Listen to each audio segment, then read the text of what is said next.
స్వాగతం. అందరూ బాగున్నారా? అందరం బాగోవాలని హనుమంతుడిని ప్రార్థిస్తున్నాం. ఈరోజు మీకు మనం పెరుగు వడలు వేసుకుందామండి. మనం వెరైటీగా బాగుంటుందండి. నేనైతే పిండి అయితే రుబ్బేసి ఉంచేసుకున్నాను. రుబ్బేసుకుని నేను 10 రోజులు అయిందండి డ్రీ ఫ్రిడ్జ్లో పెట్టుకుని. మనం గారెల పిండి అప్పటికప్పుడు రుబ్బుకొని అవసరం లేకుండా నేను డ్రీ ఫ్రిడ్జ్లోనే పెట్టేసి ఉంచుకున్నాను. పప్పు రుబ్బినప్పుడు కొంచెం పిండి మీరు కూడా అలా చేసుకుని వండుకుంటారు కదా అని చూపిస్తున్నాను అనమాట. మనకి ఎప్పుడన్నా గర్భంలో అప్పటికప్పుడు గారెలు వేసుకోవాలనుకున్నప్పుడు మనం పప్పు నానబెట్టుకుని రుబ్బుకుని వేసుకుని ఎన్ని పాటలు పడక్కర్లేకుండా చక్కగా రుబ్బేసి ఉంచేసుకుని గట్టిగా రుబ్బుకుని మరుగ్గా గట్టిగా రుబ్బుకుని ఉంచుకుంటే మనం పలసగట్ట అవ్వదన్నమాట.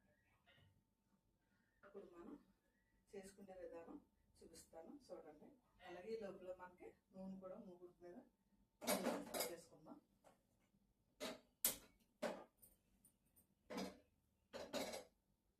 మాది బీటు ముగ్గుడు అండి. ఇది నూనె గట్ట ఎక్కువ మరిగిపోదు, మనకి చక్కగా బాగుంటుంది అన్నమాట.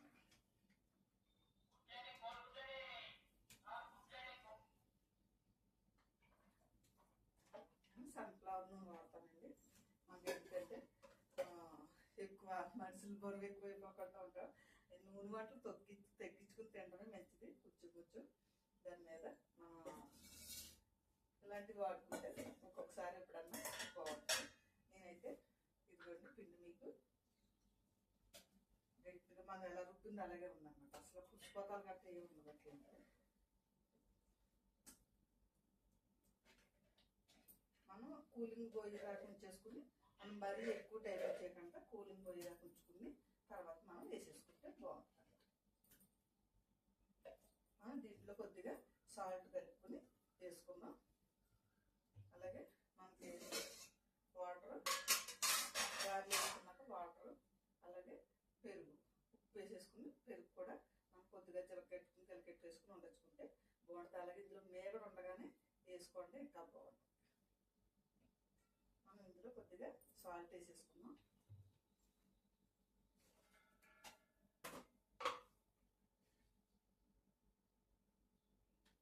మనకి పిండి అలాగే మజ్జిగ మనం కొద్దిగా పెరిగే మనం కొంచెం ఏంటంటే గిలకెట్టుకోవాలన్నమాట.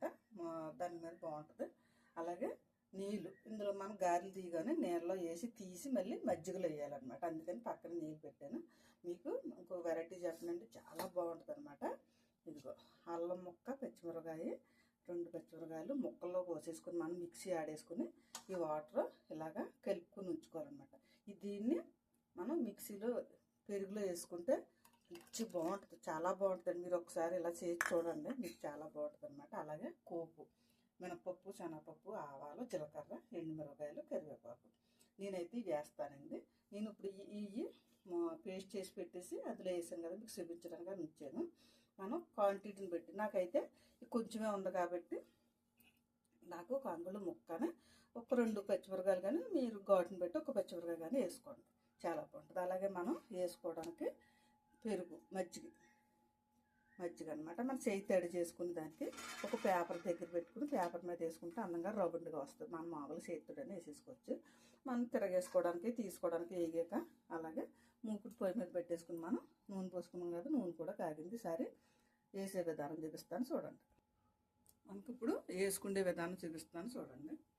మనం ఇలాగా మజ్జిగ పోసి పెట్టుకున్నాం కదా, ఇందులో కొంచెం చేయి తడి చేసుకుని పేపర్కి ఇలాగా తుడుచుకుని కొద్దిగా తడి చేయాలన్నమాట.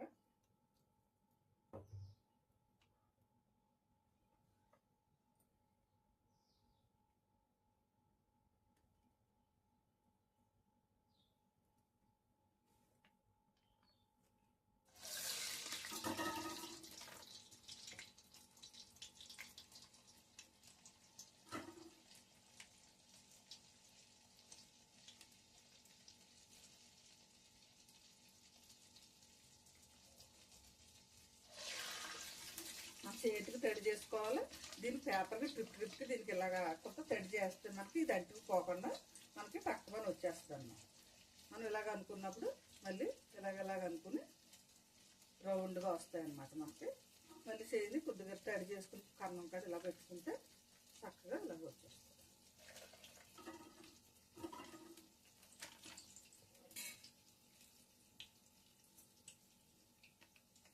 అలా మనం ఇవన్నీ కూడా ఇదే టైప్లో చేసేసుకుని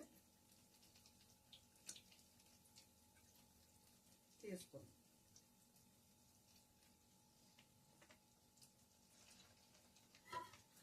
ఇలాగే వేసేసుకుని వేగాక తీసుకుందాం.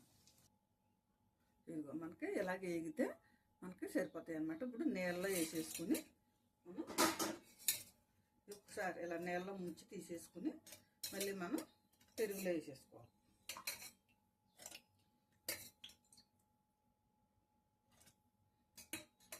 ఎందుకంటే దీనికి నూనె జిడ్డు ఉంటే ఆ నూనె జిడ్డు వల్ల మనకి పెరుగు పీరసదు అనమాట. దీంట్లో వేసేసుకోవడం వల్ల చక్కగా పెరుగు బాగా పీరుస్తుంది అనమాట. మళ్ళీ ఉన్నాయి కూడా అన్నీ మనం అలాగే వేసేసుకుందాం.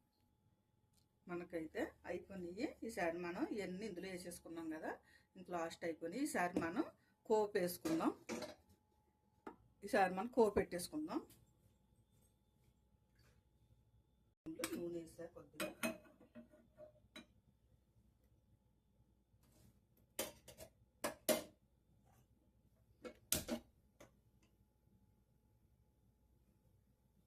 ఇది అగ్ని దేవుడికి అనమాట. ఏ పిండి వంటలు ఉన్నా సరే ఒకటి అలా పక్కన మా అమ్మగారు పెట్టమని కోరండి, అలా పెడతారనమాట.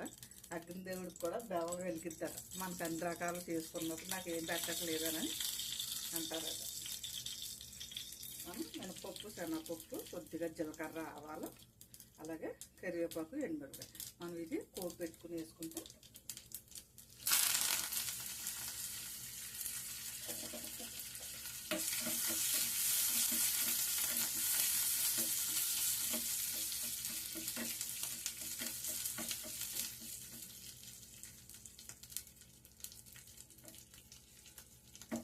మనం ఇందులో మామూలుగా వేసుకుంటే సప్పగా ఉంటాయండి. మనం ఇది వేసుకోవడం వల్ల ఏమవుతుందంటే మంచి కమ్మగా టేస్ట్ వస్తుంది అనమాట.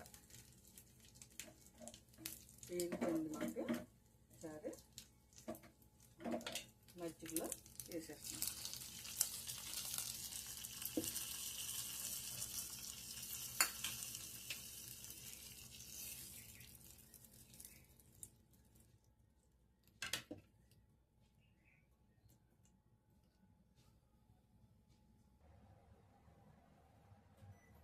ఇవి చూసారా చక్కగా మంచిగా పీసినవి. మనం ఇలా కోపెట్టుకుని ఇలాగ వేసుకోవడం వల్ల మనకి మంచి కమ్మట వాసన వస్తుంది అనమాట. బాగుంటుంది అనమాట.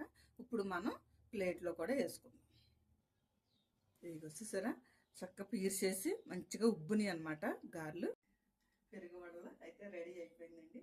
చాలా బాగా కూడా ఊరినవి ఉబ్బుని అనమాట.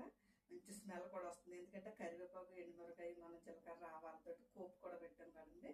ఆ కోపు వల్ల కూడా మంచి టేస్ట్ వస్తుంది అనమాట. మనం ఉత్తి పెరుగుతుందంటే సప్పగా ఉంటాయి. నేను ఇంకొక రకం మీకు చూపించాను కదా, అల్లం పచ్చిమిరపకాయ మనం కొంచెం మెత్తగా పేస్ట్ చేసుకుని పెరుగులో కలుపుకుని వేసుకుని మీరు ఇలా తిని చూడండి. చాలా బాగుంటాయి. అసలు వదలరు. మళ్ళీ ఇలాగే వేసుకోవాలని అనుకుంటారనమాట. నేను చేసేదైతే ఇలా స్పెషల్గా ఇలాగే చేస్తానండి. మీరు ఎలా చేసుకుంటారో నాకు తెలీదు. మీరు ఒకవేళ చేసుకుంటే గొడవ లేదు, చేసుకోకపోతే ఇలా చేసుకుని చూడండి. చాలా బాగుంటాయి. అందరికీ నచ్చుతుంది కూడానండి. ఓకేనండి. మళ్ళీ ఇంకొక ఐటమ్తో మీ అందరికి వస్తాను. నేను కూడా తిని చూస్తాను. చూడండి ఎంత బాగా చక్కగా లాగేస్తుంది.